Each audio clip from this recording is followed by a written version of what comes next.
Hey, beautiful people of the internet, how are you guys doing today? Hopefully great, and welcome to the top 5 Exalted Warframe abilities of 2022 and beyond. So if you guys would like to buy some merch, head to the links down in the description, and of course we'll be doing shoutouts to those who go and buy some merch over on our social media platforms. And also don't forget to spot and click the subscribe button for more Warframe videos. Without further ado, let's get this list on the road, shall we? If you guys would like me to make a part 2 to this particular video, as there's about 30 to 40 different Warframes out there, let me know down in the comments section. So starting off, our number 1 spot is we have Baruch, aka the monk of Warframe. So his signature weapons is actually his fist, and in theory you probably think that he's punching the air, but this is actually incorrect. He is actually delivering chi hits onto the enemy. Now every single hit will actually be able to take out multiple squads of energy or multiple squads of enemies. In fact, you could probably consider him a room clearer. Now if you guys would like to make Serene Storm even more broken, you basically have to take this augment called Reactive Storm, and what it does is whatever elemental type that you guys currently have on your Serene Storm, what's going to happen is that that particular elemental type will then be converted into whatever the current enemy's weakness is. So let's say that your Serene Storm deals only impact, right? And you're fighting the Grineer.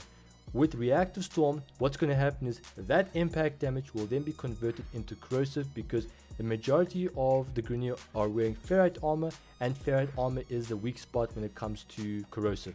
So there is that. So it doesn't matter what faction you guys are fighting, Reactive Storm will always adapt your elemental damage output. Moving on to our number 2 spot is we have Excalibur, aka the Ichigo Kurosaki of Warframe, or the poster boy of Warframe.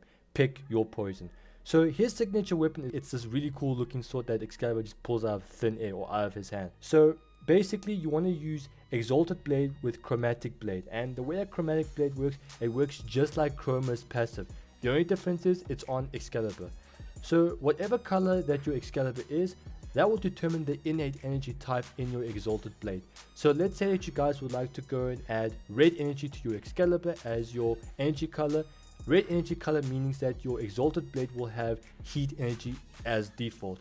And if you guys didn't know, if you have an innate primary elemental damage, you'll be dealing a lot of damage, especially because you guys can free up a slot for extra elemental mods. Taking up our number 3 spot is we have Sevagoth, aka the Grim Reaper of Warframe. Now I'm not gonna lie to you guys, this is what Necros should have been. So when I started playing Warframe, I immediately thought to myself, man, Necros must be the most overpowered Warframe out there. And in fact, he's the exact opposite. I've never been so wrong in my life. In fact, I was so wrong that if I had to be any more wrong, I'd be correct. So basically, Sevagoth's signature weapon is basically this: he goes into his shadow form, and when he's in his shadow form, he gains his own exclusive abilities, like a whole set of 4. So there's a pull, so you can pull the enemies close to you, that way you don't have to like physically go up to him, because Sevagoth's shadow only relies on his claws to like attack the enemies, very similar to a bunch of other Warframes out there. So yeah, there's a pull, then there's a dash. The dash is actually one of my favorite, just because of the fact that you'll be able to go and regenerate your health at will if you guys just dash through a whole bunch of enemies.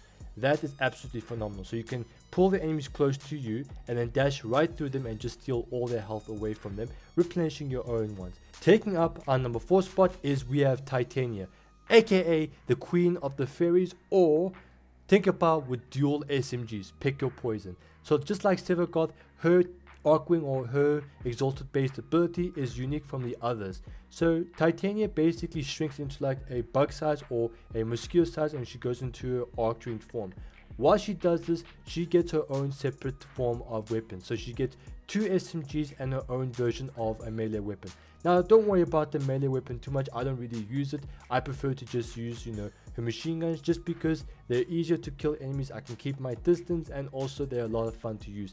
And then what makes these machine pistols so good is the fact that she has infinite ammo. The only downside to these machine guns is that, especially if you guys have a very high rate of fire, is the fact that the magazine size will decrease to 0. When it hits 0, you have to give Titania a few seconds to go and replenish her magazine size to 100%. And finally, moving on to our number 5 spot is we have Valkyrie, aka the Berserker of Warframe. Now Valkyrie's signature weapon is basically her claws, and what happens is that Valkyrie pulls out her claws and she goes into this raging state. while you guys are in this raging state, you are immune to any form of damage. There'll be like this circle that slowly expands. Those enemies will then be able to damage you, but they'll able to like, you know, Valkyrie will then be able to carry this damage in one area, and then if you guys deactivate her rage form in the line of sight, you'll be killed because she takes all that damage, stores it up somewhere, and basically if you turn it off, that damage will then be inflicted onto you. Valkyrie's claws are very powerful.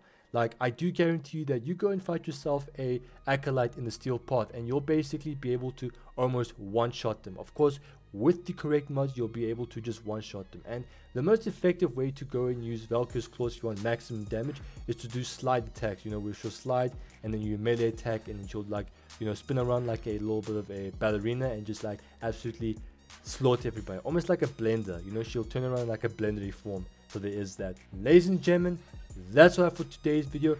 If you guys have liked the video or it's helped you guys in any way or form, remember to leave a like and don't forget to spot and click the subscribe button for more Warframe videos. Without further ado, I'm gonna make like a banana and split.